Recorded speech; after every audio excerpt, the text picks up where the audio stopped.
na kisha jana tukaweza kuangalia nambari 66. Tukasema nambari 66 sio alama ya mnyama bali ni hesabu ya mnyama. Hiyo ni mambo ambayo tuweza kuangalia jana, na kwa sababu hakuna mtu amekuja kugombana, ni kwa sababu hayo ni ya kweli, na tuwezi tukatenda jambo kinyume na kweli, bali kwa hiyo kweli. Mtumishi, mada ya leo inasema nini mtumishi? Muhuri wa Mungu na alama ya mnyama.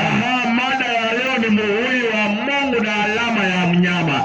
Jana nilikuahidi nitakufunza muhuri wa Mungu na alama ya mnyama, kwa maana shetani amechanganya wengi wakadhani kwamba nambari 66 ni alama ya mnyama, ili wasije wakajua muhuri ama alama ya mnyama. Jana tukasoma kwamba alama ya mnyama ni kitu tofauti na hesabu ya mnyama, na 66 ni hesabu ya mnyama, sio alama ya mnyama. Unanielewa mtumishi? Kabisa. Leo mada ya leo ni muhuri wa Mungu na alama ya nani mtumishi? Ya mnyama. Alama ya mnyama. Sivyo kweli mtumishi? Kabisa. Tunapoingia katika Biblia inatoa onyo kali kuhusu alama au chapa ya nani mtumishi?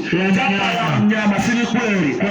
Ujumbe ama onyo kali katika kitabu cha Ufunuo 14 mstari wa 6 hadi 10 inaashiriwa kwamba ni ujumbe wa malaika watatu. Ni ujumbe wa malaika watatu unaotumwa kwa ulimwengu ili uandae wa ulimwengu kwa ajili ya kurejea kwa pili kwa Yesu Kristo. Mtumishi, maandiko yanasema nini? Tupe Ufunuo 14 mstari wake ni wa 6 furuliza hadi 10. Nasema nini? Nasema kisha nikaona malaika mwingine akiruka katikati ya mbingu. Kumbe aliona, nasema kisha nikaona malaika mwingine akiruka katikati ya mbingu mwenye injili ya milele. Huyo malaika alikuwa na nini mtumishi? Injili ya milele. Alikuwa na injili ya milele. Awahubiri hao wakao juu ya nchi na kila taifa na kabila na lugha na jamaa. Kumbe ujumbe wa malaika watatu unafaa kuendea wa ulimwengu wote, kwa maana ni ujumbe wa kuandaa dunia mzima. Watu wajiandae, aidha watamfuata Kristo ama watamkana Kristo. Unanielewa mtumishi? Kabisa mtumishi. Malaika wa kwanza akaanza kwa kusema nini? Akasema kwa sauti kuu. Akasema kwa sauti kuu, mcheni Mungu na kumtukuza. Mcheni Mungu na kufanya nini mtumishi? Na kumtukuza. Mcheni Mungu na kufanya nini mtumishi? Na kumtukuza. Habari, kwa maana saa ya hukumu yake imekuja. Maana saa ya hukumu yake imekuja. Msujudieni yeye aliyezifanya mbingu na nchi na bahari na chemchemi za maji. Kumbe malaika wa kwanza anawaita watu wamfanyie ibada muumbaji. Tuliweza kusoma hilo. Huyo ni malaika wa kwanza, anawaalika wa ulimwengu wote, hata wanapoanzili wakiwamo, wamwabudu muumbaji, wamwabudu aliyeziumba mbingu na nchi. Haleluya. Malaika wa pili akafuata akisema nini? Kisha mwingine malaika wa pili akafuata akasema, umeanguka Babeli. Mtumishi, nipo. Siku ya kesho tutawafunza Babeli iliyofanya nini mtumishi? Iliyoanguka.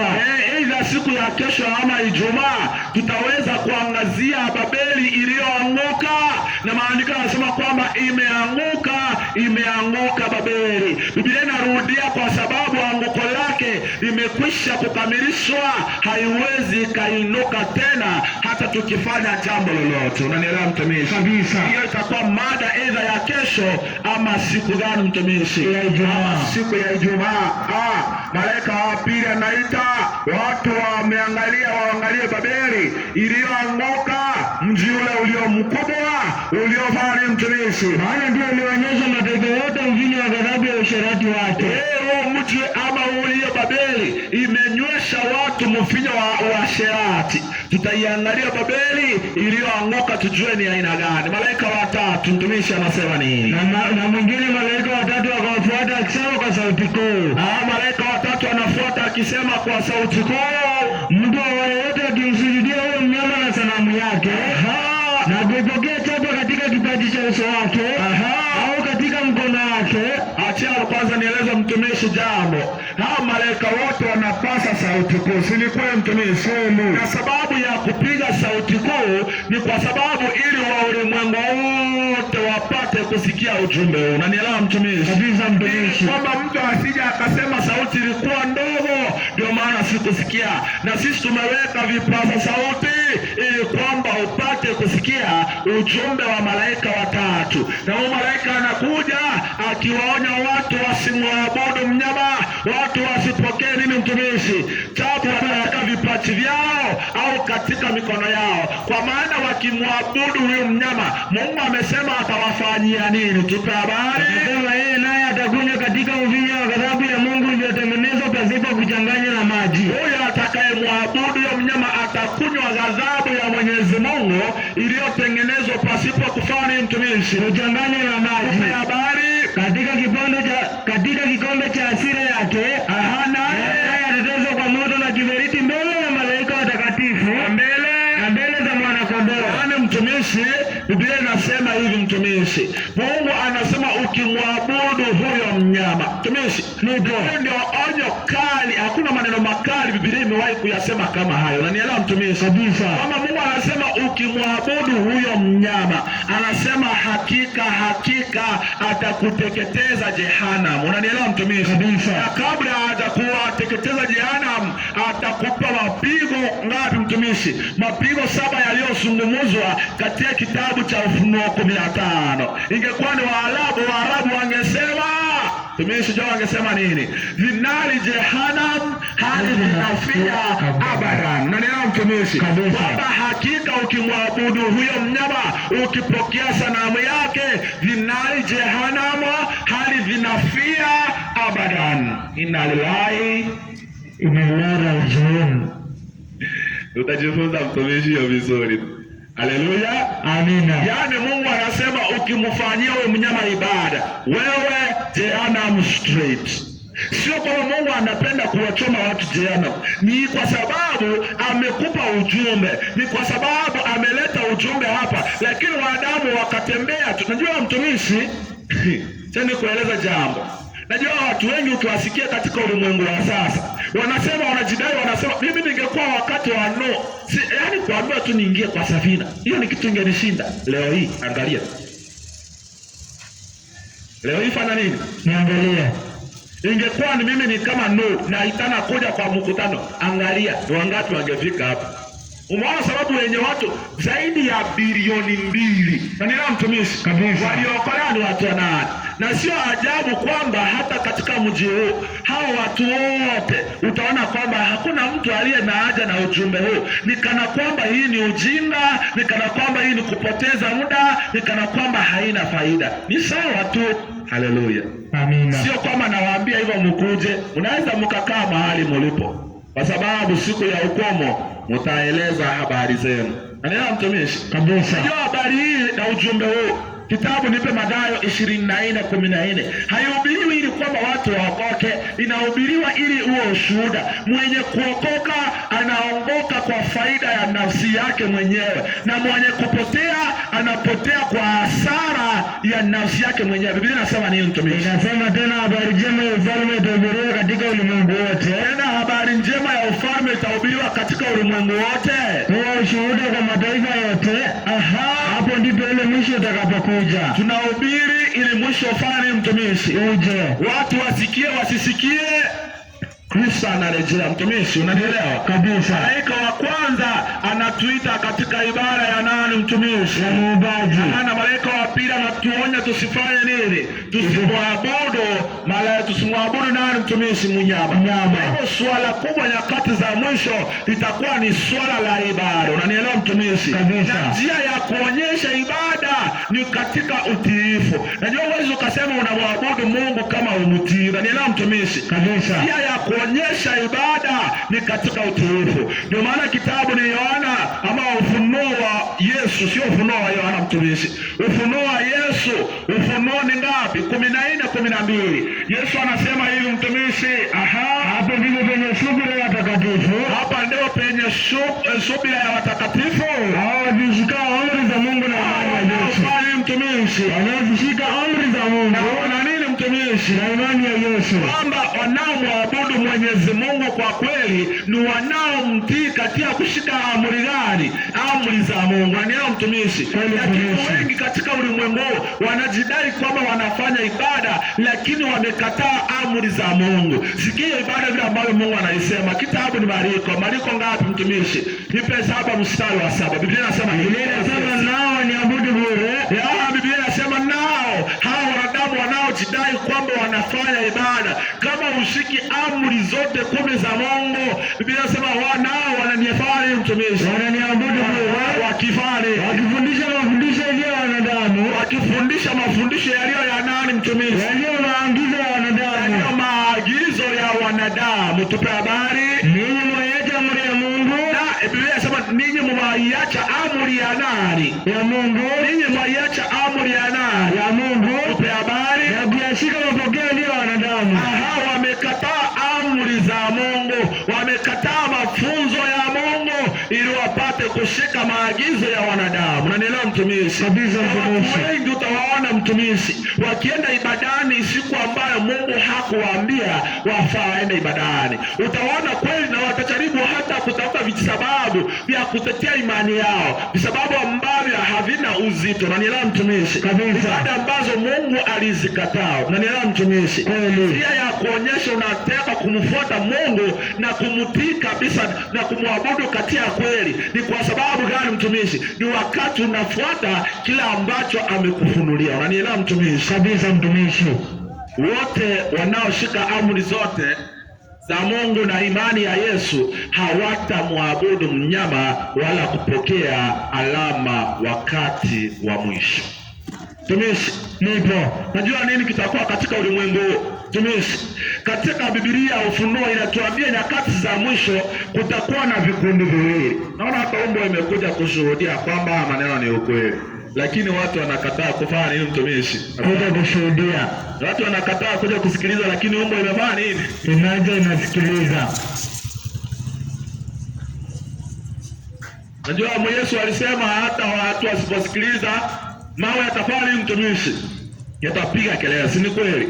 Sasa katika kitabu cha Ufunuo nyakati za mwisho kutakuwa na vikundi viwili. Kikundi cha kwanza, malaika wa kwanza anasema ni kikundi kinachomwabudu naye mtumishi, kitakachomwabudu muumbaji. Unanielewa mtumishi? Na kikundi cha pili katika Ufunuo 14:9 ni kikundi kitakachomwabudu naye mtumishi, kitakachomwabudu mnyama. Na nikwambie hivi, ulimwengu wote, upende usipende, nyakati za mwisho ingia katika hivi vikundi viwili. Hakuna sehemu ya katikati ati kwamba mimi siyuko kwa Yesu, mimi siyuko kwa nani? Siyuko kwa mnyama. Unanielewa mtumishi? Kabisa. Yesu aliwaambia wanafunzi hivi, asiye pamoja nami hayuko kinyume changu. Asiye kusanya anafanya nini? Anatapanya. Kama ukusanyi pamoja na Kristo uko kinyume chake. Unanielewa mtumishi? Kabisa. Kwa nyakati za mwisho kuna wale watakao mfanyia muumbaji ibada ya kweli na kuna wale wengine wote ibada ya mnyama. Unanielewa mtumishi? Kabisa. Lakini wacha nikuambie mtumishi, baada ya Mungu kutoa unabii kama huo, baada ya Mungu kufanya maonyo makali sana kwa Biblia, baada ya Mungu kutuma ujumbe kwa wanzimu wasikie na wakafanya mzaa na mchezo katika ujumbe huo, tani kuambia nini kitafanyika? Watu wengi duniani watafanya nini? Watapokea alama ya mnyama. Watu wengi duniani watapokea alama ya mnyama. Wakati Mungu ashaweka ujumbe wazi, wakati injili ishawekwa wazi. Najua watu wanashangaa ati watu waliangamizwa jangwani kwa kutosikiliza, wanafikiria ni muzaa. Ati watu waliangamia Sodoma. Mtu anasema mimi ningekuwa Sodoma, alafu naambiwa fari ati tutoroke Sodoma inachomwa, ati mimi ningetoka mbio. Leo wametoka mbio mtumishi? La, hajatoka. Kwa Biblia ndio maana tunasema kwamba, ndio maana Mungu alisema yale yaliyotokea Sodoma ndio atakayotokea nini? Nyakati za mwisho. Kama walivyokuwa wakila, wakinywa na wakifurahisha mambo yao wote, lakini hawakujua siku ya nini? Ya kuangamia kwao. Hawakujua mpaka gharika ikaja ikafanya nini? Kawachukua. Nipe Mathayo 24:37 inasema nini? Mathayo 24:37 inasema nini? Mathayo 24 fungu la 37 Biblia inasema inasema hivi, inasema ni kwa maana kama vile ilivyokuwa siku za Nuhu, kwa maana kama vile ilivyokuwa siku za Nuhu, ndivyo kutakavyokuwa kuja kwake mwana wa Adamu. Ndivyo kutakavyokuwa kuja kwake nani mtumishi? Mwana wa Adamu. Tupe habari.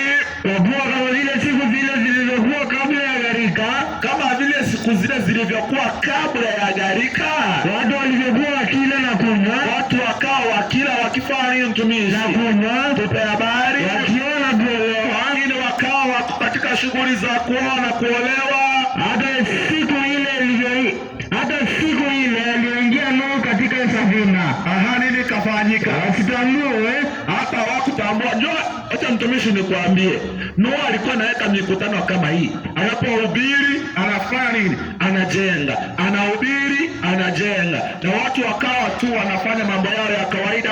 Hawakujua siku ile Nuhu akafanya nini? Moto mvua kaja ikawala wote. Biblia inasema baada ya Mungu kutuma onyo kama hizi, watu wengi watafanya nini? Wataishia kumwabudu mnyama. Mtumishi, Ufunuo 13 mstari wa 16 kisha tarudi 8, kwamba baada ya Mungu kutoa maagizo kama haya, onyo zilizo wazi. Ndio mtumishi, wacha nikwambie, sijana nilijenga hoja hapa, si ni kweli? Kasema kwamba mnyama mwenyewe tukamtambua hapa ni ufalme wa Vatican, si ni kweli? Katoa vipengele zaidi ya ngapi mtumishi? Zaidi ya 12. Na hata kama kungekuwa na muda ningetoa vingi na vingi zaidi mtumishi, lakini baada ya kutoa vipengele kuna mtu alikuja akasema nimedanganya. La, hakuja hata mmoja. Kwa maana wanajua na wamekubali kwamba haya ni ya nini? Ni ya kweli. Biblia inasema nini mtumishi? Inasema hivi katika Ufunuo 13:16. Inasema ni wafanye wote wadogo kwa wakubwa. Na huyo mnyama awafanya wote wakubwa kwa wadogo, maskini na kwa matajiri. Tupe habari. Na walio huru kwa watumwa. Tupe habari. Waliochapa katika mkono wao wa kuume au katika vipaji vya nyuso zao. Mstari wa 8. Na watu wote wakao juu ya nchi watamsujudu. Na watu wote wakao juu ya nchi, yaani karibu ulimwengu wote. Na mstari wa 3 naye inasema dunia yote ikafanya nini? Unanielewa mtumishi? Kabisa. Watu wengi watamalizia kumwabudu huyo mnyama nani? Huyo mnyama mpinga Kristo. Unanielewa mtumishi? Kabisa. Huyo mnyama mpinga Kristo watu wengi watamalizia kumwabudu, hata ingawa Mungu ametoa onyo kali, ingawa Mungu ametoa vielekezo na vidokezo na vipengele vya kusaidia kumjua na kumtambua, watu wengi wataishia kumwabudu. Swali, mbona watu wengi wanaishia kumwabudu huyo mnyama wakati Mungu ametoa maagizo kamili? Ndio mbona wanaishia kumwabudu huyu mnyama mtumishi? Nitakupa hoja mbili kwa nini wataishia kumwabudu huyu nani?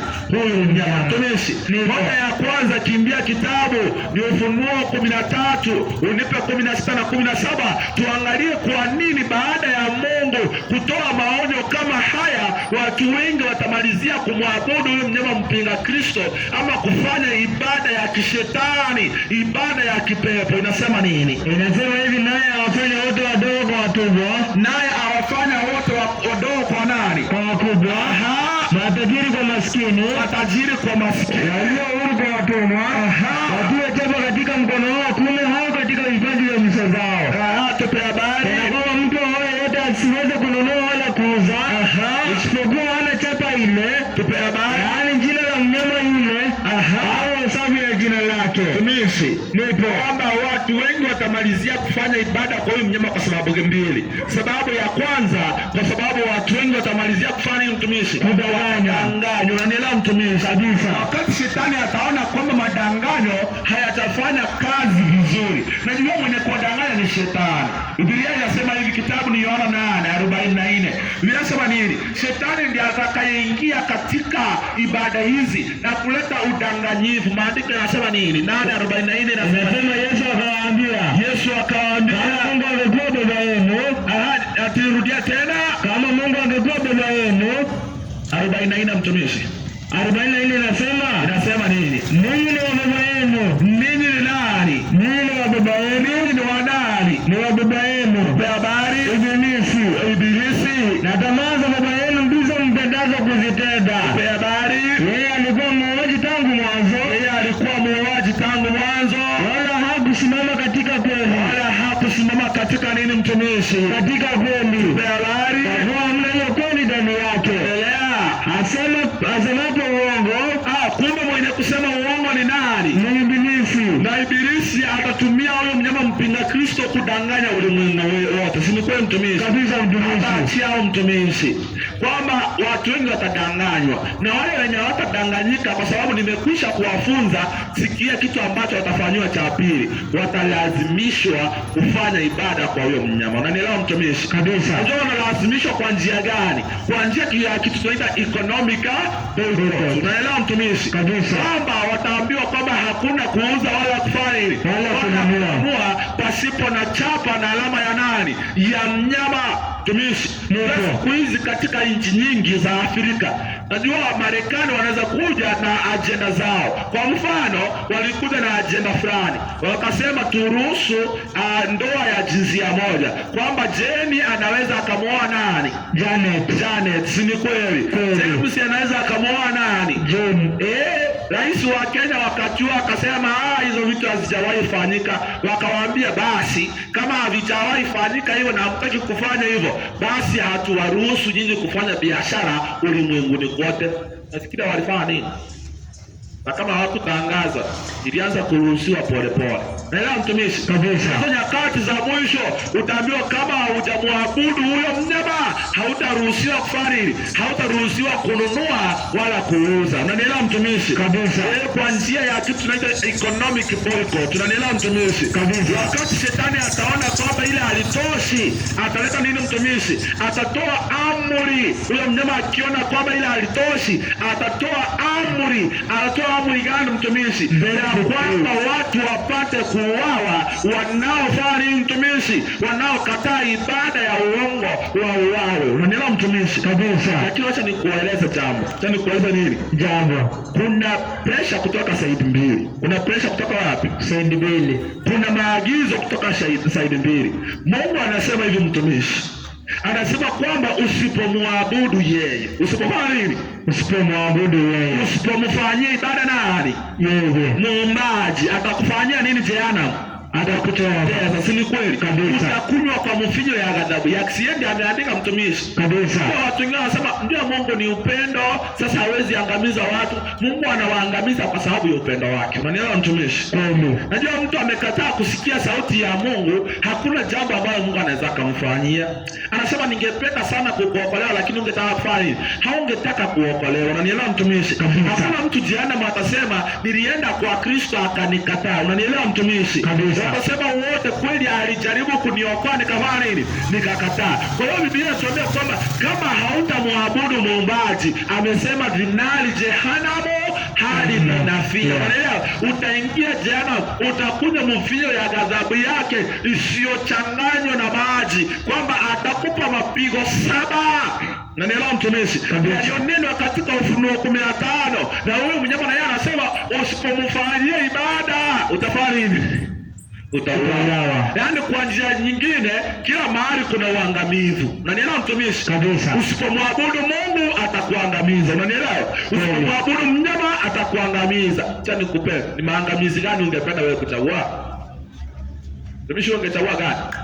Mnyama. Heri mnyama akuangamize kuliko nani? Kuliko Mungu. Najua kwa nini nasema heri mnyama akuangamize kuliko Mungu. Mtumishi, nipe kitabu ni Mathayo. Mathayo ni ngapi? 10. Nipe 28. Tuangalie ni kwa sababu gani inakuwa ni heri kuchagua maangamizo ya huyu mnyama na sio ya Mungu. Kwa sababu wote wawili wanasema usiponiabudu utakufa. Usiponiabudu nitakuangamiza. Unanielewa mtumishi? Kabisa. Mnyama anasema usipomfanyia ibada kifo kinakuja. Mungu anasema usipomfanyia ibada kifo kinakuja. Ni kwa nini? Nani unachagua? Mathayo nilisema 10:28. Inasema hivi, msiogope wao mwili. Ifika huko mtumishi usome. Inasema nini? Inasema msiogope wao mwili. Usiwaogope wao nini mtumishi? Wao mwili. Wasiweze kuuliwa na roho. Endelea. Bali afadhali muogopeni yule awezaye kuangamiza mwili na roho. Biblia inasema afadhali umuogope awezaye kuangamiza nini mtumishi? Mwili na roho. Na roho katika nini? Katika Jehanamu. Katika Jehanamu. Najua mtumishi, naposema mwili na roho inachokimaanisha kwamba huyu mnyama anaweza akakuangamiza mwili tu. Na ni mtumishi kabisa, kwamba mwili wako unaweza ukafa ukaingia wapi? Kaburini, si ni kweli? Kabisa. Lakini ana uwezo wa kukuangamiza milele. Afadhali sasa umuogope yeye anaye uwezo wa kukuangamiza na akakuangamiza na akakuangamiza nini? Milele. Unanielewa mtumishi? Kabisa. Kwa maana huyu akikuangamiza utakuwa tu unapumzika ukingojea huyu afanye nini? Akufufue. Unanielewa mtumishi? Kabisa. Unanielewa mtumishi? Kabisa. Mnyama akikuangamiza utakufa ukisubiri nini? Ufufuo wa Yesu Kristo. Unanielewa mtumishi? Kabisa. Lakini yeye akikuangamiza, stori yako tunafanya nini? Tunafunika. Kwa hiyo nyakati za mwisho, hilo ndio litakalokuwa shinikisho la mwisho litakaoleta dunia katika msimamo mmoja. Unanielewa mtumishi? That will be the great pressure that will bring the whole world to the greatest crisis of ages. Na tumekaribia katika hilo shinikizo. Unanielewa mtumishi? Kabisa. Kwamba itabidi nyakati za mwisho tuenda tumwabudu Mungu ama tumwabudu mnyama. Unanielewa mtumishi? Ni swali watu wanajiuliza jioni ya leo. What is the mark of the beast? Alama ya mnyama ni nini? Na itawekwa vipi? Mtumishi, hata niseme hivi. Mimi leo hii nitakueleza alama ya mnyama ni nini. Unanielewa mtumishi? Kabisa. Lakini jinsi itakavyoidhinishwa mimi sijui. Unanielewa mtumishi? Kweli. Njua siwezi kukuambia kitu yenye Biblia haijafunua. Unanielewa mtumishi? Nakuelewa. Jinsi ambavyo alama itakavyowekwa sijui. Lakini leo jioni nitakufunza nini? Alama ya mnyama. Unanielewa mtumishi? Nakuelewa. Nitakufunza alama ya mnyama. Je, umewahi kujua Mungu ako na muhuri? Je, unajua Mungu ako na muhuri? Mtumishi, nipo. Je, watu washangaa Mungu ako na muhuri. Je, ni kweli Mungu ako na muhuri mtumishi? Nipo. Pia Ufunuo 7 uanzie mstari wa 2. Maandiko yanasema nini? Ufunuo 7 mstari wa 2 hadi 3 inasema nini? Ufunuo 7 mstari wa 2 inasema nini? Nikaona malaika mwingine akipanda kutoka mawio ya jua, mwenye muhuri wa Mungu aliye hai. Akawapigia kelele kwa sauti kuu wale malaika wanne waliopewa kudhuru nchi na bahari. Akisema msidhuru nchi wala bahari wala miti hata tutakapokwisha kuwatia muhuri watumwa wa Mungu. Wenye wapi? Juu ya vipaji vya nyuso zao. Kwamba malaika anainuka akiwa na muhuri wa nani? Wa Mungu. Na anasema msifanye msidhuru nchi hadi tumemaliza kufanya nini? Kuwatia muhuri wale wa nani? Wale wa Mungu. Unanielewa mtumishi? Kabisa. Na watatiwa muhuri wale mtumishi. Watakuwa wanatiwa muhuri kwenye vipaji vya nyuso zao. Najua unaposema kwamba Mungu ako na muhuri na atakuwa anatia watu kwenye vipaji vyao, najua watu wanaanza kuimagine hizi vitu. Umeshaiona ng'ombe za huku kwenu mtumishi? Ndio. Zikiwa zimechomelewa mihuri, si ni kweli? Kweli. Najua watu wanaposikia Mungu anaenda kutia muhuri kwenye kipaji cha uso wao, mtu anafikiria kwamba Mungu atachukua chuma kubwa. Unanielewa mtumishi? Kweli. Atichuma yenye amechoma. Unanielewa mtumishi? Kuelewa. Sasa anapita kwako, anafanya nini? Anakusindiria hapo kwenye kipaji. Tukipia tunakuona uko na muhuri wa Mungu. Hiyo ndio watu wanafikiria. Najua wengine wanafikiria kwamba tunaposema muhuri wa mnyama utawekwa ama alama ya mnyama itawekwa kwenye vipaji. Watu wanafikiria wanafikiria tu kwamba utakuwa unapandikwa hapo. Tunakuangalia tunaona alama ya mnyama hapo. Wengine wanafikiria ati ni microchips. Si ni kweli mtumishi? Kweli. Alafu tunakuangalia na ile mashine tulikuwa tunatumia kuangalia corona. Tunaangalia kama uko nayo. Ama zile nambari code fulani, barcodes, atukamba zitakuwa zinawekwa. Kwa hivyo ndio vitu watu wanafunza. Wanasema kuna kama microchip. Ya mtumishi, mwaka wa 2019 niliona wakati huduma namba ilikuwa inachukuliwa. Watu wanaanza kusema hiyo ni alama ya mnyama, msichukue huduma namba. Hiyo haikuwa alama ya mnyama. Kuja hapa ni kuonyesha alama ya mnyama ni gani. Na leo mtumishi, hata nafikiria kwamba Mungu atakuwa anafanya hivyo. Anaweka implants ama tuvitu tu kwa nini? Kwa nyuso zetu, ili kwamba tukiangaliwa tuna alama ya mnyama ama alama ya Mungu. Ndio watu wanafikiria. Lakini Biblia inaposema kipaji cha uso wako, kile ambacho inamaanisha mtumishi, katika akili ya mwanadamu. Katika nini mtumishi? Akili ya mwanadamu. Akili ya mwanadamu imegawanyika katika sehemu nne. Unanielewa mtumishi? Kuna ubongo wa mbele, ubongo wa nini? Wakati, na kuna ubongo wa nyuma, na kuna mwingine wa chini. Unanielewa mtumishi? Nakuelewa. Wa nyuma ndio wa kukumbuka mambo. Ndio mama mwaka alishinda akikwambia keep this at the back of what? Of your mind. Of your mind. Huu wa mbele ndio wa kutumika katika kufanya uamuzi. Unanielewa mtumishi? Hivyo Mungu anaposema kwamba anatia watu muhuri kwenye vipaji vya nyuso zao, anachokimaanisha watu watafanya uamuzi kumfuata nani? Kumfuata Mungu. Wala wanaopokea muhuri ama alama ya mnyama watakuwa wamefanya uamuzi kwa akili zao kufanya nini? Kumpokea ama kumfuata mnyama. Unanielewa mtumishi? Nakuelewa. Nakueleza tofauti moja kidogo. Lakini kabla ya kueleza hiyo tofauti, ningependa tuzote kusoma ile andiko leo katika kitabu kinaitwa nini mtumishi? Kutoka. Katika kikamba Kuma. Ebuku ya Kuma, hiyo ni ngapi? Kilungu cha ngapi? 13. 13. Mstari wa ngapi? Wa kenda. Inasema nini mtumishi? Inasema hivi. Na itakuwa ishara kwa katika mkono wako. Na kwa ukumbusho kati ya macho yako. Ili kwamba sheria ya Bwana ipate kuwa kinywani mwako. Najua Mungu alipowazungumzia Waisraeli alikuwa na maanisha, aliposema kwamba sheria iwe kwenye nyuso na kwenye mikono yao, alikuwa na maanisha hivi mtumishi. Alikuwa na maanisha kwenye kipaji wamfuate Mungu kwa njia ya imani. Unanielewa mtumishi? Na hata matendo yao kwa mikono yao, alikuwa maanisha matendo yao yawe ni ya kumkubalia nani mtumishi? Ya kumkubali Mwenyezi Mungu. Unanielewa mtumishi? Lakini yaweza jambo kabla sijaendelea. Muhuri ya Mungu na alama ya mnyama sio vitu vinavyofanya mtumishi vinavyoonekana au kufanya mtumishi au kuingizwa ndani ya viganja au mkono. Unanielewa mtumishi? Nakuelewa mtumishi. Na jambo la pili nalolisema, kama sio vitu vinavyoonekana ni nini? Ni maamuzi. Unanielewa mtumishi? Kabisa. Mwenye kupokea muhuri wa Mungu ni atakayeamua kumfuata Mungu. Mwenye kupokea muhuri wa shetani ama wa mnyama ni mwenye atafanya uamuzi kumfuata nani? Kumfuata mnyama. Jambo lingine mtumishi, muhuri ya Mungu ni kinyume cha nini? Cha alama ya mnyama. Unanielewa mtumishi? Leo nikikufunza muhuri ya Mungu na ukijua muhuri wa Mungu itakusaidia sana kufahamu muhuri wa nani ama alama ya mnyama. Unanielewa? Kwa sababu alama ya mnyama ni bandia. Unanielewa mtumishi? Ni bandia. Ni nini mtumishi? Ni bandia ile ya kweli. Unajua mtumishi, hata nikueleza, katika mambo ya Mungu shetani ana bandia. Unanielewa mtumishi? Kabisa. Na usipokuwa mwangalifu sana, bandia huenda ikaonekana sawa na ile ya nini? Ya original. Ndio maana katika Kenya hii mtu hawezi akakuletea 3,000 ya nini? Ya bandia. Unanielewa mtumishi? Mtu hawezi akakuletea 3,000 ya nini? Ya bandia. Atakuletea 1,000 ya iliyo ya nini mtumishi? Iliyo original. Unanielewa mtumishi? Kweli. Na nyingine bandia, kwa sababu kuna original na kunaweza kuwa nini? Na bandia. Unanielewa mtumishi? Kabisa. Muhuri wa Mungu ndio original. Unanielewa mtumishi? Shetani atakuwa na muhuri ambao ni muhuri wa mnyama ambao ni nini mtumishi? Ni bandia. Swali, muhuri ya Mungu ni nini? Lakini kabla ya kueleza muhuri ya Mungu ni nini, ningependa kukufafanulia upate kuelewa muhuri ni nini. Unanielewa mtumishi? Kabisa. Ndipo ninapokueleza muhuri wa Mungu ndio huu, uwe na ufahamu. Unanielewa mtumishi? Sasa swali, muhuri ni nini? Mtu anaposema hiki cheti ama hiki kitu kiko na muhuri, ni kusema nini mtumishi?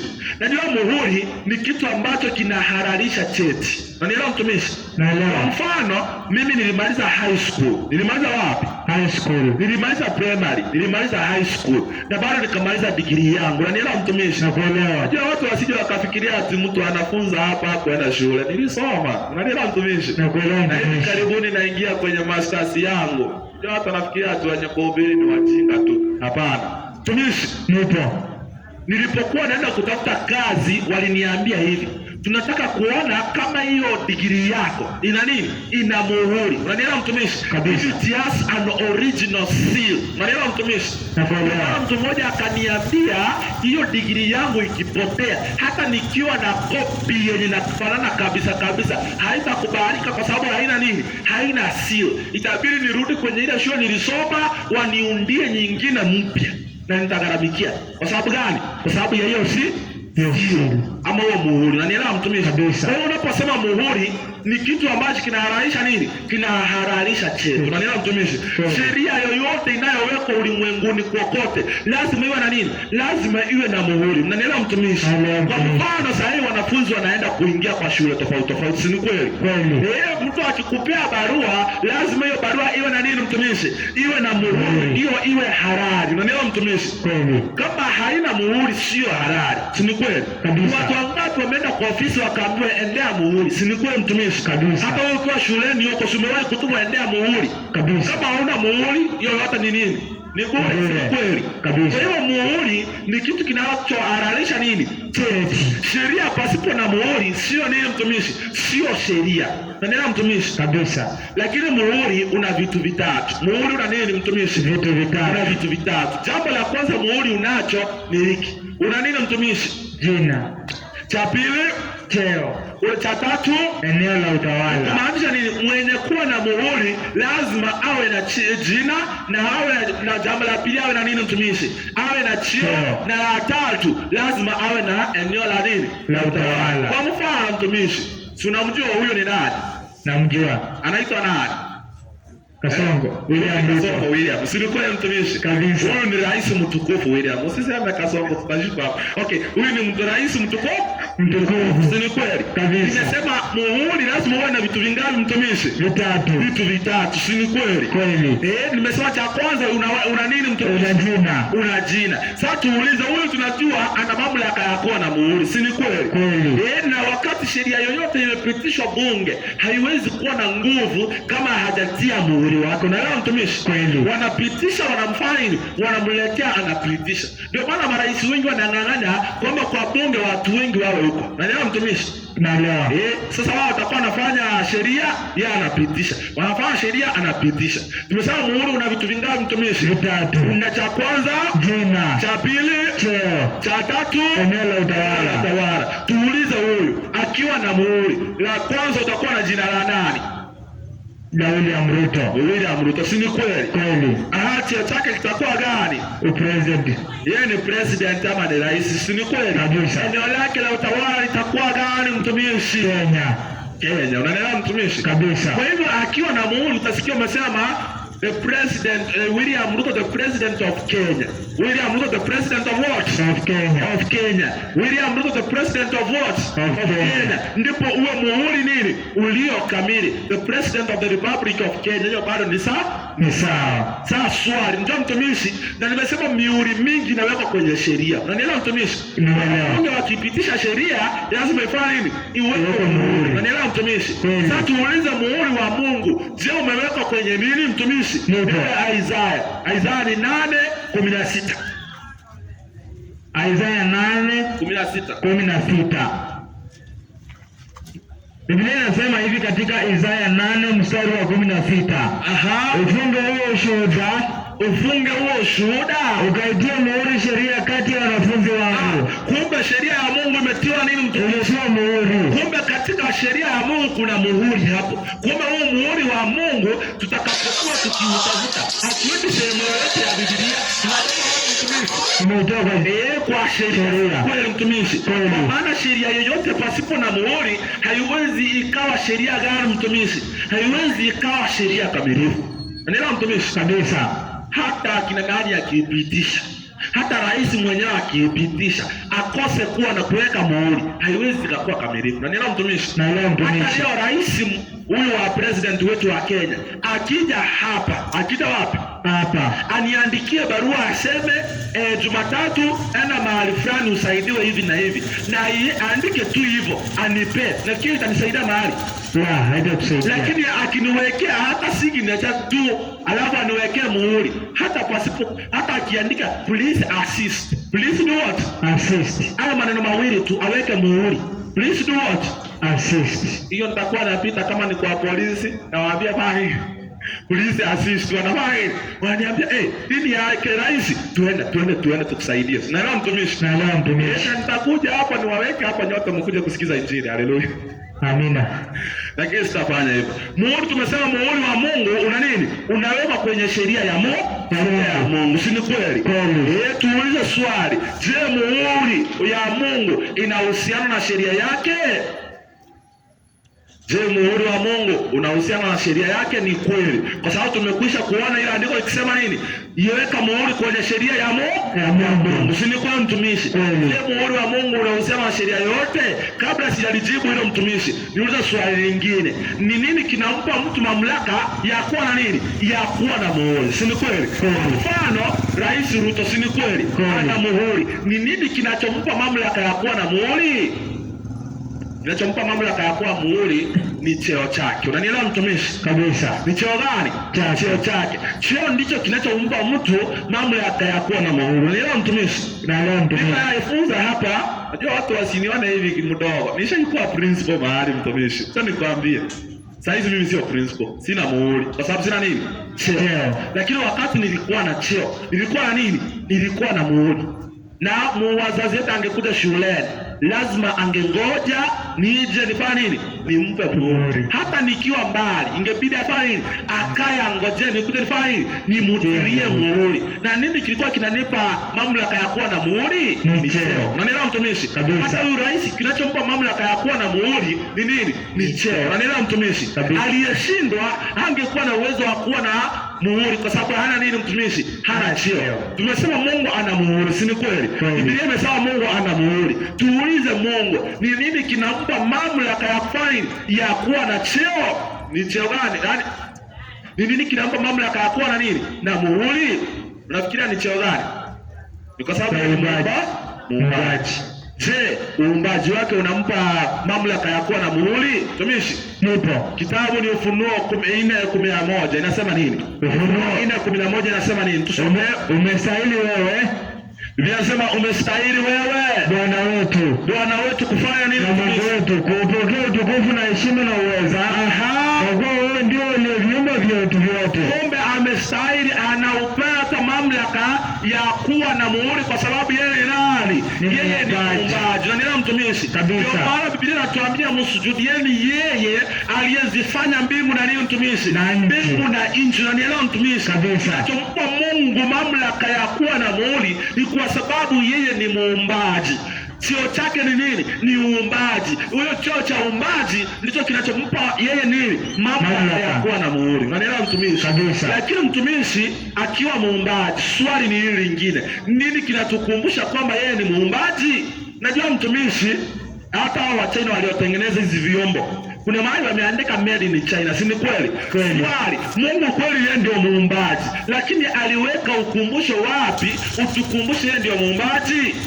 Ndio aliweka wapi mtumishi? Kitabu ni Mwanzo. Mwanzo ngapi? Kuanzia mstari wa kwanza hadi wa 3. Biblia inasema basi mbingu na nchi zikamalizika. Basi mbingu na nchi zikafanya nini mtumishi? Zikamalizika. Na jeshi lake lote. Na siku ya saba Mungu alimaliza kazi yake yote aliyoifanya. Akafanya nini? Akastarehe siku ya saba. Akaacha kufanya kazi yake yote aliyoifanya. Mungu akaibariki siku ya saba. Akaitakasa. Kwa sababu katika siku hiyo Mungu alistarehe, akaacha kufanya kazi yake yote aliyoumba na kuifanya. Kumbe mtumishi, ndio hili tulishaanza kulisoma, si ni kweli? Nilizungumzia siku ya Jumamosi kwamba ukumbusho wa Mungu, Sabato ilikuwa ni ukumbusho wa yeye ni nani? Yeye ni muumbaji, si ni kweli? Sabato inazunguka ulimwenguni kote. Kuna sehemu hawapokee Sabato. Unajua ulimwenguni kote tunatumia majira ya siku 7, si ni kweli? Na siku ya 7 ni Sabato ya nani? Ya Bwana Mungu wako, si ni kweli mtumishi?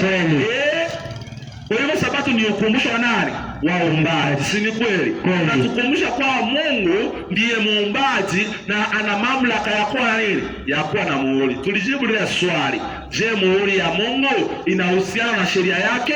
Ni kweli, tulikwisha kulisoma katika ngapi? Isaya 8:16 kwamba itie muhuri katika nini? Katika sheria. Ni kweli kabisa. Na niseme mtumishi, muhuri ya Mungu upatikana katika nini? Ama katikati ya nini? Ya sheria yake. Je, kuna sheria iko na muhuri wa Mungu?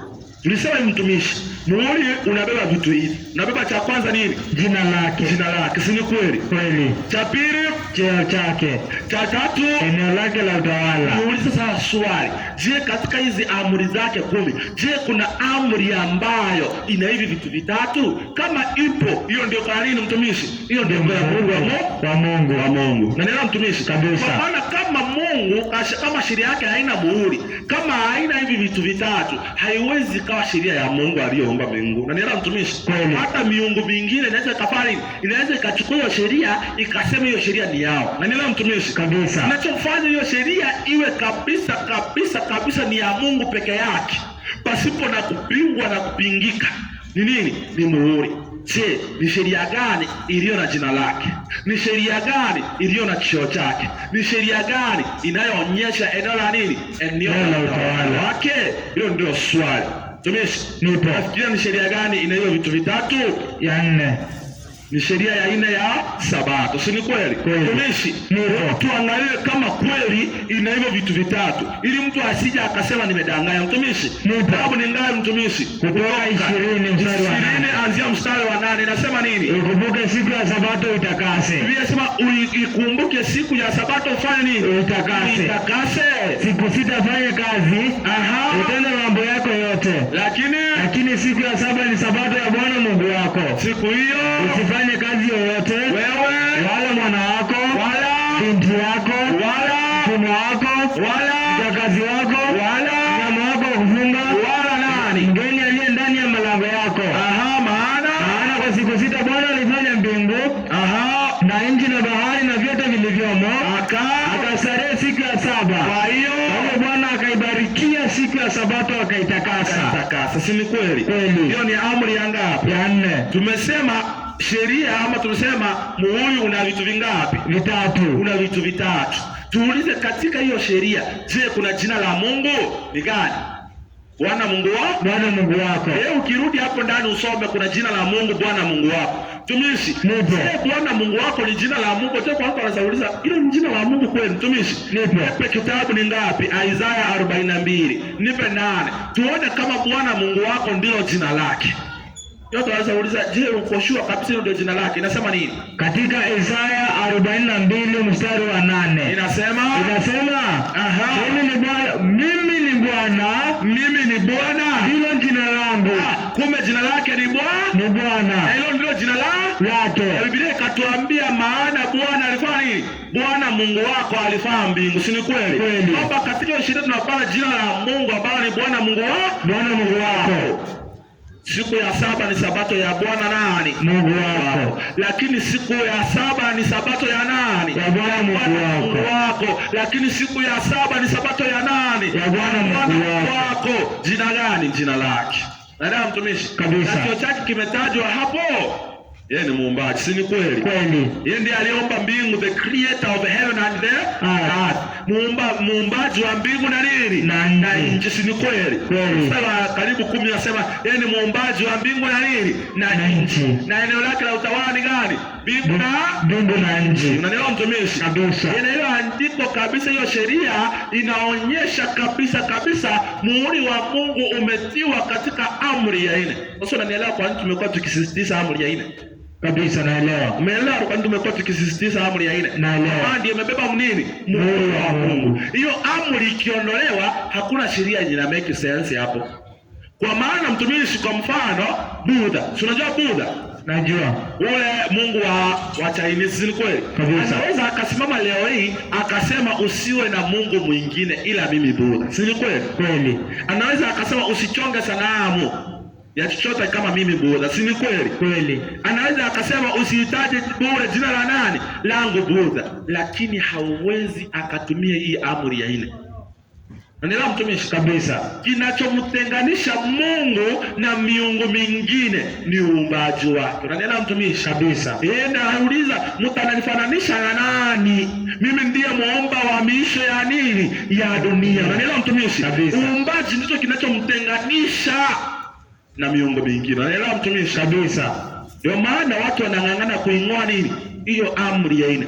Ndio maana shetani amewaingilia hata wachungaji. Wanahubiri wakisema sheria ziliisha. Ndio shida yao sio kwamba sheria ziliisha. Ni gani inawasumbua? Ya 4. Na unajua ukiondoa ya 4 sheria inakuwa bure. Naelewa mtumishi? Kabisa. Ndio maana mataifa mengi yanayojiita ya Kikristo na makanisa mengi yanayojiita ya Kikristo lakini wanakataa, wanasema sheria ya Mungu iliisha. Kwa nini? Ukiuliza iliisha aje? Kuuliza mtumishi na akili timamu. Kuzini ilisha? La. Kuiba ilisha? La. Kutamani vitu vya mwenzako ilisha? La. Usiwe na Mungu mwingine ilisha? Hapana. Usitaje bure jina la Mwenyezi Mungu wako ilisha? Hapana. Usichonge sanamu ilisha? Hapana. Watii wazazi wako na mama yako ilisha? Hapana. Usimshuhudie jirani yako uongo ilisha? Hapana. Kila mwanadamu atakubali hizo amri. Venye nimezitaja hizo ni nini? Ni nzuri, si kweli? Lakini ukiguza ya Sabato zilisha. Anielewa mtumishi? Kabisa. Lakini ukisema hizo zingine zipo ni mzuri, si ni kweli? Kweli. Hakuna hata hao wachungaji wana watoto, si ni kweli?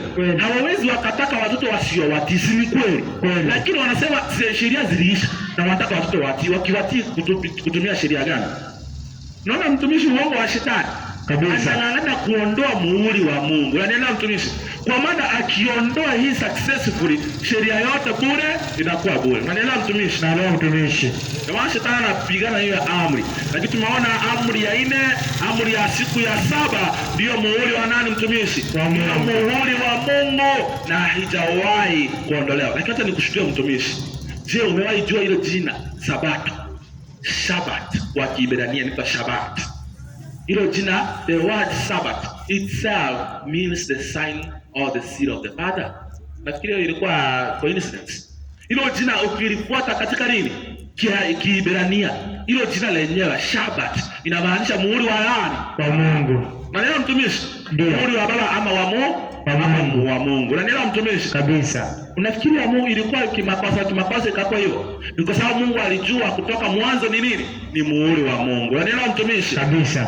Na tumesema huo muhuri unawekwa wapi? Kwenye vipaji. Kwa hiyo Mungu angependa ufanye uamuzi wa kufuata nini? Sabato yake kwa kweli. Lakini nieleze jambo hili mtumishi. Njoo kufuata Sabato tu pasipo kumtii huyo Mungu katika roho na kweli, utakuwa kama Myahudi. Naelewa mtumishi? Kweli. Wale Wayahudi waliomkana nani? Yesu Kristo. So walikuwa wa Sabato. Walikuwa Sabato. Kwa sababu hawakufuata hiyo Sabato na mwenye kuipeana nini? Hiyo Sabato. Hawakukubali hiyo roho wa Mungu aingie ndani ya waguzi. Na nina mtumishi. Kabisa. Tunasema hivi, mwandishi mmoja aliyoandika akasema hivi, a spirit-filled Christian that is keeping the 7th day Sabbath truly has the seal of God.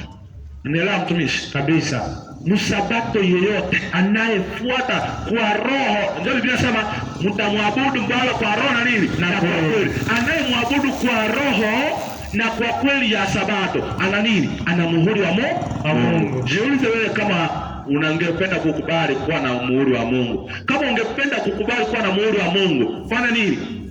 Mfuate katika roho na kweli na shika siku yake ya ngapi? Ya ibada. Ama amri yake ya inu. Unanielewa mtumishi? Kabisa. Lakini swali, alama ya mnyama ni nini? Ni nini? Si ni kweli mtumishi? Kweli. Tukaona malaika akisema kwamba msifanye, msiipokee chapa katika kipaji au katika nini? Katika mkono wenu. Unaelewa mtumishi? Kabisa. Na tukasema kwamba ibada, malaika watatu wanatuona tusimfanyie mnyama nini? Ibada. Unanielewa mtumishi? Kabisa. Tukasema ibada inafanywa kwa njia gani? Kwa njia ya utiifu. Unaelewa mtumishi? Kabisa. Kwa hiyo njia nyingine ama kwa njia ya kuzishika amri. Unanielewa mtumishi? Naelewa. Njia nyingine Mungu anatuonya katika malaika watatu tusije tukakosa kushika amri za Mungu ama kumtii Mungu. Unanielewa? Naelewa mtumishi. Those who keep all the commandments of God and have the faith of Jesus will not worship the beast or receive his mark at the end time. wale wanaoshika amri zote za Mungu, wanaelewa mtumishi, na wana imani ya Yesu, hawatafanya nini? Hawatamwabudu huyo mnyama na kupokea chapa yake. Kwa nini? Hapa ndipo subira ya watakatifu. Hao wazishikao amri na wana nini? Wana imani ya Mwenyezi Mungu. Umuri ya Mungu tukasema ni kinyume cha nini? Cha alama ya mnyama. Lakini swali, hii alama ya mnyama ni nini? Mnyama wenyewe ni nani mtumishi? Kitabu ni Ufunuo 13. Acha nikueleze mtumishi, watu wengi hawajui alama ya mnyama kwa sababu hawamjui mnyama mwenyewe. Unanielewa mtumishi? Vitabu vimeandikwa kama hiki kinaitwa The Beast Rules the World, Mark. Lakini vitabu vinajaribu kueleza, lakini havijawahi kueleza. Vinapozungumzia alama ya mnyama, havijawahi kueleza mnyama mwenyewe ni nani. Ndio maana wanazidi kudanganya watu. Tumishi, mimi niliwaipata filamu moja nikiwa kijana mdogo, nikaiwatch. Ilikuwa inaitwa The Mark of the Beast. Juu nilisikia kwa Biblia, nikaamua kwani uone hiyo movie. Nilipofuatilia movie, nilipata vitu walivyozungumzia hawakumtaja mnyama mwenyewe, lakini walikuwa wanang'ang'ana kusema nini? Uweka alama ya mnyama. Huwezi ukajua alama ya mnyama pasipo kumjua nani? Kumjua mnyama mwenyewe. Si ni kweli mtumishi? Kweli. Na Wakristo wengi hawajui alama ya mnyama kwa sababu hawamjui nani mtumishi? Mnyama mwenyewe. Hawamjui mnyama mwenyewe. Na ndio mtumishi? Kabisa. Lakini mimi nilikufunza jana mnyama mwenyewe ni nani? Si ni kweli? Nilifunza katika Ufunuo 13 kuanzia mstari wa 1 hadi wa 3. Nilikwambia mnyama ni mnyama mpinga Kristo. Si ni kweli? Kabisa. Ukasema nini mtumishi? Inasema kisha nikaona mnyama akitoka katika bahari mwenye pembe 10 na vichwa 7 na juu ya pembe zake ana vilema 10. Tupe habari. Na juu ya vichwa vyake majina ya makufuru. Endelea. Inasema na yule mnyama niliyemwona alikuwa mfano wa chui. Na miguu yake ilikuwa kama miguu ya dubu. Tupe habari. Kinywa chake kama kinywa cha simba. Yule njoka akampa nguvu zake na kitu chake na uwezo mwingi. Inasema nikaona kimoja cha vichwa vyake kana kwamba kimetiwa jeraha la mauti. Na pindo lake la mauti likapona. Na tulisema huyu mnyama ni mfano tu ambao Mungu anautumia, si ni kweli? Kweli. Sio kwamba ni kitu halisi. Hujawahi ona mnyama anakaa hivi. Usiona mnyama anakaa hivi. Huyu ni mfano. Na tukasema mfano wa mnyama anasimamia nini? Katika Danieli 7:23 mnyama ni nini? Ni ufalme ama taifa. Si ni kweli? Na tukaona mnyama wa Ufunuo 13 anaashiria ufalme mpinga Kristo, si ni kweli?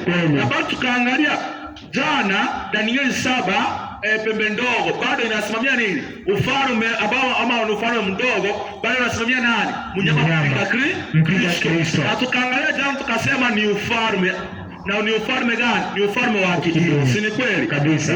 Tukaangalia jana na tukasema ni pembe mdogo kwa sababu ni taifa gani? Ni taifa ndogo. Si ni kweli? Na zaidi katika Ufunuo tukasema inapatikana wapi? Inapatikana Roma. Si ni kweli? Kabisa. Kwa njia nyingine ni taifa dogo la kidini linalopatikana wapi? Roma. Na jana nilikupa vipengele, si nilikupa? Na tukasema kwamba ilikuwa ni gani? Ni Vatican. Na tukasema hatuzungumzii Katoliki ama waumini wa Katoliki. Tunachokizungumzia ni nini mtumishi? Ni ibada ama tunachokizungumzia ni mfumo, taasisi ya Vatican. Tukapeana vipengele vingapi mtumishi? 12. Vyote vikapita, si ni kweli? Tukasema itoa kati ya zile pembe 10. Huo ufalme uliinuka baada ya 476 na iliinuka mwaka wa ngapi? 538. Si ni kweli? Nikakueleza ni ufalme ama ni pembe mdogo. Nikakupea kwamba iling'oa falme 3 ama pembe 3 mbele yake ambao ni Eros na Ostrogoths. Si ni kweli? Na Vandals nilikueleza jana. Nikakueleza jambo gani? Ina kiongozi nani? Abraham. Nikakueleza ni tofauti kwa sababu ni tofauti ni nini? Kwa sababu ni taifa la kisiasa na la kidini. Nikakueleza jambo lingine, ili kufuru, ilichita Mungu na ikajidai kuwa na nguvu ya kusamehe dhambi. Nikakupa kipengele kingine ili watesa watakatifu na nikakuahidi nitakuja kukueleza zaidi ili watesa watakatifu namna gani. Unaelewa mtumishi? Kabisa. Nikasema ilibadili nini? Sheria za Mungu. Jana tuliangalia hivi tusio narudia tu. Sasa jana tulikwisha kuviangalia. Tukaona ilitawala miaka ngapi? 1260. Si ni kweli? Kutoka mwaka wa 538 AD mpaka mwaka gani? 1798. Si ni kweli? Kabisa. Tukaona inapatikana hapo mtumishi. Inapatikana Roma. Si ni kweli? Kabisa. Tukaangalia bado jana tukaangalia kwamba Vatican ndio inayo na ile nambari ya mnyama, si ni kweli? Kabisa. Mnyama mpinga Kristo ambao ni 666, si ni kweli? Kabisa. Jana tukasema alama ya mnyama sio ngapi mtumishi? Sio 666. 66 ni nini mtumishi? Hesabu ya mnyama huyo. Unaelewa mtumishi? Kabisa. Tulisema hiyo sio nambari yake, ni hesabu ya mnyama huyo, si ni kweli mtumishi? Kabisa. Tukasoma ile andiko la 18 nasema hapo ndipo ni nini mtumishi? Hapo ndipo penye hekima yeye anaye na akili.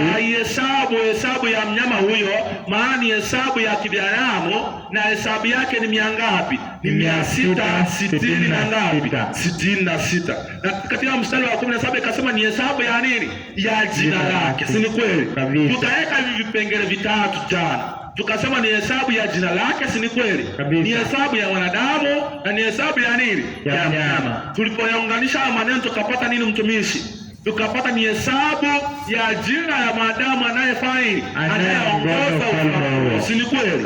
Tukaona jina lake ni lipi mtumishi? Vicarious Firidei. Ndio ni mambo nilikufunza jana, si ni kweli? Kabisa. Tuliambia tuhesabu hilo jina, si ni kweli mtumishi? Kabisa. Jana tukapiga hesabu, si ni kweli? Vicarious kabisa ikatupea 112, si ni kweli? Kabisa. Pili ikatupea 53 na D ikatupea 501. Yote jumla ikatuletea ngapi? 666. Najua mtumishi atakuambia ile jina walikuwa wanalitumia kitambo sana, lakini walipoona watu wameanza kugundua siku hizi wanalitumia tu wakati papa anaapishwa. Unanielewa? Juzi tuliapisha mwingine, si ni kweli? Kabisa. Wakati anaapishwa na wanatumia nini? Hilo jina Vicarious Firidei. Na tukaona hiyo vipengele ngapi mtumishi? 12 vyote vikaingiana katika gani? Katika Vatican, si ni kweli? Nafikiri ni bure. Tukaona mnyama ni nani? Mnyama ni ufalme wa Vatican, si ni kweli? Tumeona kwamba Sabato ni ishara ya mamlaka ya Mungu, ama Sabato ni muhuri wa Mungu, ama ni ishara ya mamlaka ya Mungu. Kwa hivyo alama ya mnyama inaweza ikakuwa nini? Alama ya mnyama itakuwa ni ishara na mamlaka ya mnyama ambaye ni Papa. Kwa nini tunasema hivyo mtumishi? Kwa sababu hiyo vipengele vyote 12 vinaingiana katika ufalme wa nini? Wa papasi. Lakini ningependa tukiangazie kidogo tu ili tufunge mada ya jioni ya leo. Kipengele cha ngapi mtumishi? Cha 9. Kinasema nini? Inabadili sheria za Mungu. Ilibadili sheria za Mungu. Ningependa tukiangazie hicho kipengele kwa undani kidogo tu. Mtumishi, hicho kipengele kinapatikana katika Danieli 7:25. Nisome inasema nini? Inasema ataazimu kubadili majira na sheria. Ataazimu kubadili majira na nini? Na sheria. Najua hilo jina maneno yametafsiriwa. Katika tafsiri ya kweli kabisa original ilikuwa inasema hivi: he will think to change time in the law. Kwamba ataazimu kubadili nini? Majira ndani ya sheria. Unanielewa mtumishi? Kabisa. Niulize, katika amri 10 ni amri gani inataja majira? Ndio amri gani inataja majira? Ya 4. Amri ya 4 ndio inasema nini? Ikumbuke siku ya Sabato itakase. Siku ya saba ni Sabato ya nani? Ya Bwana Mungu wako. Ndio peke yake inayotaka nini? Majira. Na tunaambiwa kwamba ataazimu kufanya kubadili majira ndani ya nini? Ndani ya sheria. Na mtumishi kabisa, shetani amekuwa akipiga vita Sabato kwa sababu ndio muhuri na sheria ya nani? Ya Mungu, si ni kweli? Na tukaambiwa mnyama ataazimu kubadili majira ndani ya nini? Ya sheria. Je, alifanya hivyo? Tuliosoma ile mtumishi. Tulisoma. Catechism, Convert Catechism nasema nini mtumishi? Which is the Sabbath day? Akasema jibu, Saturday is the Sabbath day.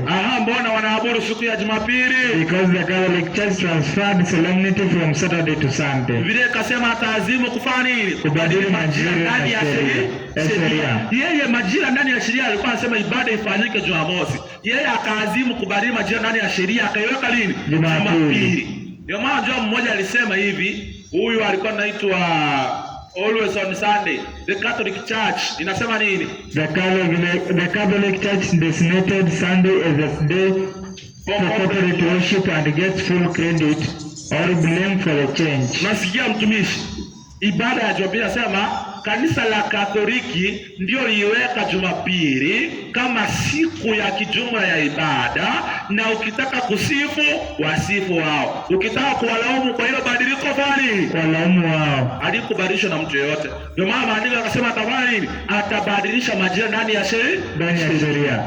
Sikia vile ambavyo wanasema. Ndio ndani ya kuweza alama ya mnyama. Mara moja tu hivyo na tumalize. Nasema nini? Perhaps the boldest thing, kuna jambo la ujasiri na jambo la mageuzi makubwa kanisa iliwahi kufanya, lilifanyika katika karne ya kwanza. Siku takatifu ya nini? Ya Sabato ilibadilishwa, sio kwa sababu ya maelekezo ya nini? Yaliyowekwa ndani ya maandiko. Hiyo ni kitabu cha St. Catherine Catholic Church, St. May 21, 1995. Inazidi kikisema but from the church, lakini kutokana kwa kujihisi kwamba kanisa lina nguvu, na watu wanaodhania kwamba maandiko yanafaa kuwa mwongozo peke yake, wanafaa na akili zao timamu, wawe watu wapi mtumishi, wawe Sabato ama Waadventista na washike Jumamosi. Wao ndio walisema. Nasikia kitabu kingine hiki kimeandikwa na nani? Father Enright. Huyu ni president of Redemptorist Church Redeemed. Anasema hivi, nimepeana zaidi ya dola 1,000. Ndio dola 1,000 ni ngapi? Ni 1,130. Nimepeana zaidi ya dola 1,100 kwa mtu yeyote atakaye nidhihirishia kutoka kwa Biblia peke yake kwamba nastahili kushika nini? Jumapili kama siku takatifu. Hakuna sheria kama hiyo ndani ya maandiko. Hiyo ilikuwa sheria ya kanisa Katoliki peke yake. Biblia inasema ikumbuke nini? Ikumbuke na uitakase juu ya Sabato. Lakini Katoliki inasema hapana, kwa nguvu zangu nimeivuta nini? Sabato. Na mimi nimewaamuru kushika siku ya kwanza kama siku takatifu ya juma. Na nila mtumishi kabisa. Na nila kustaajabisha kwamba ulimwengu wote unafanya nini? Unainama katika utiifu wa hiyo amri ya kanisa Katoliki. Na mtumishi kabisa. Unapotii Jumapili na kuishika, wewe unamtii nani? Badala ya Mungu unamtii shetani. Na alisema ulimwengu wote. Na Biblia inatuambia katika Ufunuo 13, dunia yote kafani itamstaajabia. Wanaelewa mtumishi? Kabisa. Unaona sasa vile vitu ambavyo viko. Alisema alitoa pesa. Nafikiri watu walioiendea hiyo pesa haijawahi endea mpaka leo. Hata last year tulitoa kwingine huko 1,300. Hakuna mtu aliikujia. Mpaka tunaona ushahidi. Hakuna mtu aliikujia. Andiko moja. Anazidi hiki ni kitabu kingine kitabu Out of Baptist. Huyu ni Mprotestanti anaandika hivi. Kulikuwa na bado ipo amri ya nini? Uitunze na ushike Sabato. Na yeye mtumishi kabisa. Na hiyo Sabato haikuwa Jumapili. Inaweza ikasemekana na katika maadhaa ya kiushindi kwamba Sabato ilibadilishwa kutoka siku ya 7 kuelekea siku ya kwanza ya juma. Lakini anazidi akiuliza, je, hiyo rekodi ya hilo badiliko iko wapi? Katika Agano Jipya haipo kabisa. Tafuta, haipo kabisa.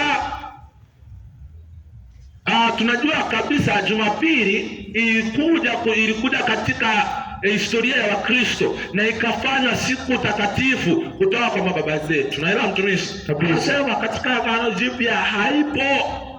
Ni ile tu watu tatotoa maandiko ya Paulo hivi wajaribu kuyafix, lakini hakuna andiko linalosema shika siku ya kwanza ya juma kama nini? Ni siku ya ibada. Lakini Biblia inaweka wazi siku ya 7 ya juma ni siku nini?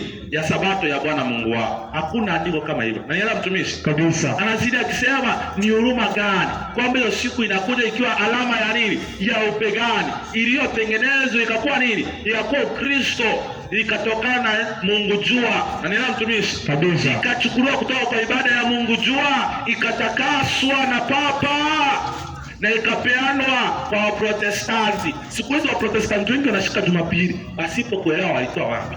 Sitakufunza vitu bado, kesho bado sijakuja kueleza. Waprotestanti wengi wanashika Jumapili hawajui ilitoka wapi. Na tumeambia ni alama ya nini? Ya upagani. Ni nini haswa alama ya mnyama? Ni nini haswa nini? Alama ya mnyama. Alama ya mnyama ni alama ya ishara ya mamlaka ya nini? Ya kanisa la Katoliki la Kirumi. Na nielewa mtumishi? Kabisa. Nasema nini? Of course the church, kwamba kanisa la Katoliki linadai kwamba badiliko lilikuwa tendo lake. Na hilo badiliko lilikuwa ni nini? Lilikuwa ni alama ya mamlaka ya nguvu yake katika masuala ya imani. Na yeye mtumishi kabisa. Na mnyama tunamjua ni nani? Ni Vatican ama kanisa la Katoliki. Na anasema ibada ya Jumapili ni nini mtumishi? Ni alama yake. Kama wewe ni mwelewa umeshika mtumishi. Alama ya mnyama ni nini? Alama ya mnyama ni gani? Ni ibada ya Jumapili. Kwa maana mfano mnyama mwenyewe ni Vatican, si ni kweli? Na mamlaka yake amesema ni ibada gani? Ya Jumapili. Tafuta historia yoyote. Ndio naambia watu, soma kwa wasome. Tafuta historia yoyote. Fuatilia hii Jumapili imetoka wapi? Utaipata tu hii Jumapili imetokana katika kipi gani? Na ikanyatia polepole ikaingia katika imani. Haikuwa wana wa Mungu. Hii ni ukweli tunawafunza. Hatuna vita hapa. Hainifaidi. Nikikwambia kitu inanisaidia na nini? Sasa nimekuambia Jumapili sio siku ya ibada. Inanisaidia na nini? Mimi nitamaliza kufunza hapa, nitaondoka. Nitakwenda kwetu. Si ni kweli? Mbona sitawahi kanyaga katika uwanja huu milele? Si ni kweli?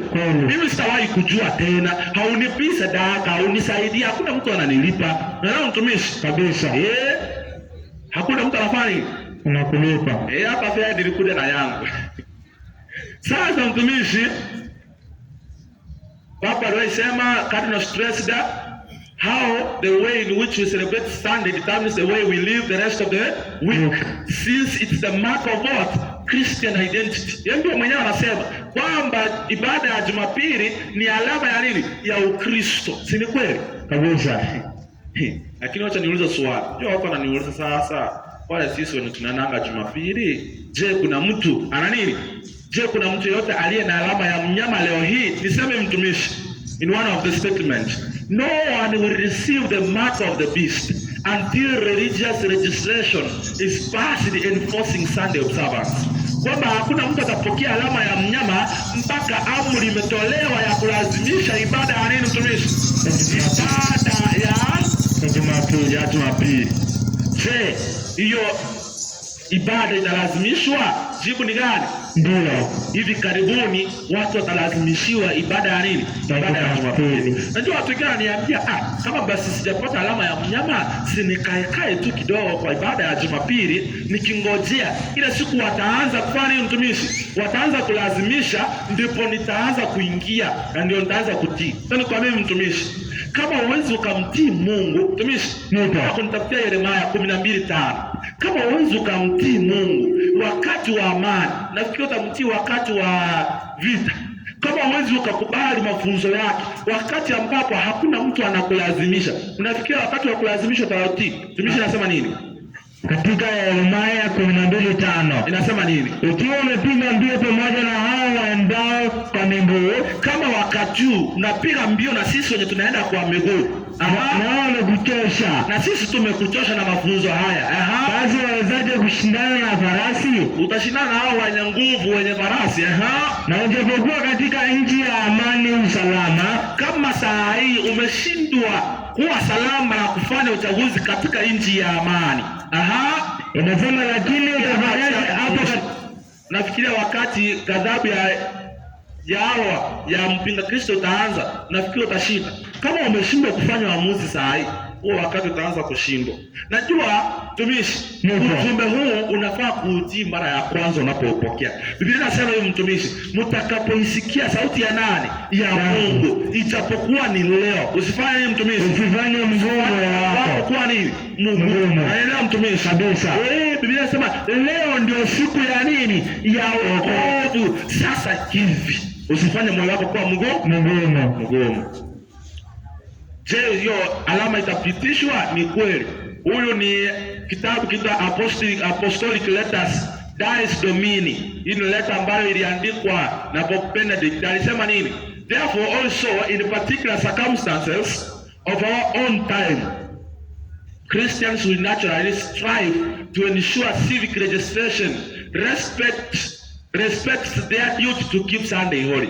Huyu alikuwa anaandika akisema wakati utafika mataifa yatafanya nini? Amri ya kulazimisha nini?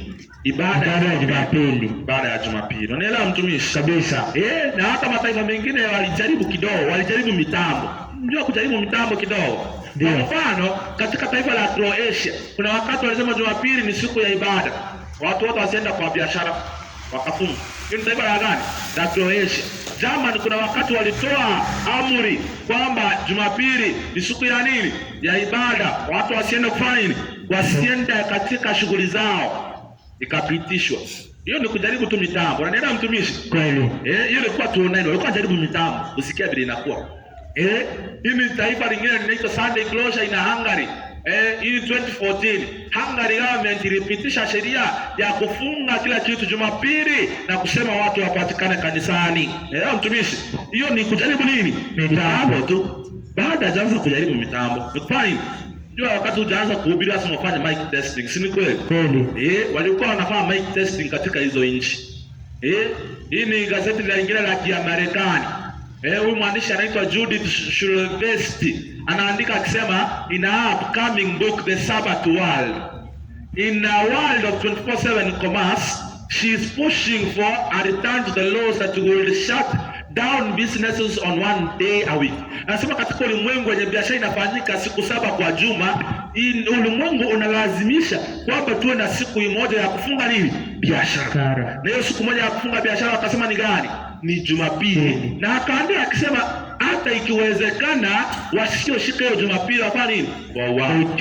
Sema nini? Awafanya watu wote wafanye nini? Wapokee alama ya hiyo mnyama. Unaelewa mtumishi? Kabisa. Huyu ni Papa Francis alisema kazi ni muhimu lakini kupumzika ni nini? Ni muhimu, si ni kweli? Kweli. Na tunafaa kujua na kufanya na kuheshimu siku za kupumzika zaidi lini? Jumapili. Na mtumishi? Kabisa. Sasa swali, wewe utashika sabato ya kweli ama utashika Jumapili? Utamtii Mungu Yesu Kristo au mpinga Kristo? Utashika amri za Mungu ama amri za wanadamu? Najua hizi vitu za kuambiwa kwamba tutaweka microchips, hizo ni uongo. Hiyo ni diversion. Hiyo ni kujaribu kufanya kupindua akili zetu kwenye huko. Naelewa mtumishi? Kabisa. Ninaposema kwamba tutakuwa na muhuri wa Mungu kwenye vipaji, ni kumaanisha nini? Tutakuwa na imani na tutafanya uamuzi wa kuishika sabato ya kweli kikamilifu. Lakini Biblia ikasema kwamba alama ya mnyama inaweza ikashikwa kwa kipaji na kwa mkono. Ndio inamaanisha nini? Kuna watu nyakati za mwisho kabisa watakuwa wanajua na imani yao na wafanye uamuzi kushika Jumapili. Lakini wengine kwa sababu watalazimishwa watashika Jumapili tu kwa sababu ya nje, matendo ya nje. Ndio Mungu huwezi ukamtii na matendo ya nje, lazima wafanye uamuzi kufanya kumfuata. Ndio maana alama ya Mungu haiweki kwenye mikono na neno mtumishi. Lakini ya shetani, kuna watu watasema kwa sababu nataka kufanya kazi, kwa sababu nataka kuuza na kununua, wacha tu niende hiyo kanisa hata kama siamini. Hata nifanye nini? Niende tu ibada ya Jumapili. Biblia inasema ikumbuke siku ya Sabato fanye nini? Utakase. Mkinipenda mtazishika amri zangu. Wacha nikueleza mtumishi hivi. Najua shetani wakati atalazimisha hiyo ibada ya Jumapili, najua anajua mtu kutulia nyumbani usifanye kazi Jumapili. Kuna amri umevunja kweli? Hakuna amri umevunja, si ni kweli? Kweli. Amri unavunja wakati unafanya kazi Jumamosi. Kwa hivyo wakati huo hiyo amri ikipitishwa, itapitishwa kazi ifanyike mpaka Jumamosi, lakini watu wapumzike Jumapili. Ili tuvunje amri za Mungu atuadhibu. Sijui ni nani anasema mimi ningependa kushinda, nisije nikapokea hii alama ya mnyama. Najua Yohana alipoangalia katika kitabu cha Ufunuo 15 ngapi mtumishi? 15:2. Alisema nikaona kitu kama mfano wa bahari ya kioo iliyochangamana na moto, na wale wenye kushinda wafanya nini? Watokao kwa yule mnyama na sanamu yake na kwa hesabu ya jina lake, walikuwa wamesimama kando ya bahari ya kioo wenye vilindi vya Mungu. Anasema wale walioshinda aliwaona wakiwa wamesimama mbinguni. Sijui nani atasema mimi ningependa kufanya uamuzi nishinde hii alama ya mnyama, asimame. Mwenye anasema angependa kusema ningependa kuwa mshindi kama hawa. Ningependa kuwa nini? Mshinde kama hawa, apate kusimama. Swali najua kubwa la leo hii, utapokea agano, utapokea alama ya mnyama ama muhuri ya Mungu? Utamtii nani? Utamtii Roma ama utatii sheria za Mungu? Lakini Mungu anasema mkinipenda mtafanya nini mtumishi? Mtazishika amri zangu. Sijui nani anasema nimekubali na nimeelewa muhuri wa Mungu. Nimeelewa katika ndani ya sheria zake Sabato ndio muhuri wa nani? Wa Mungu. Ningependa kutoifanyia nini mtumishi?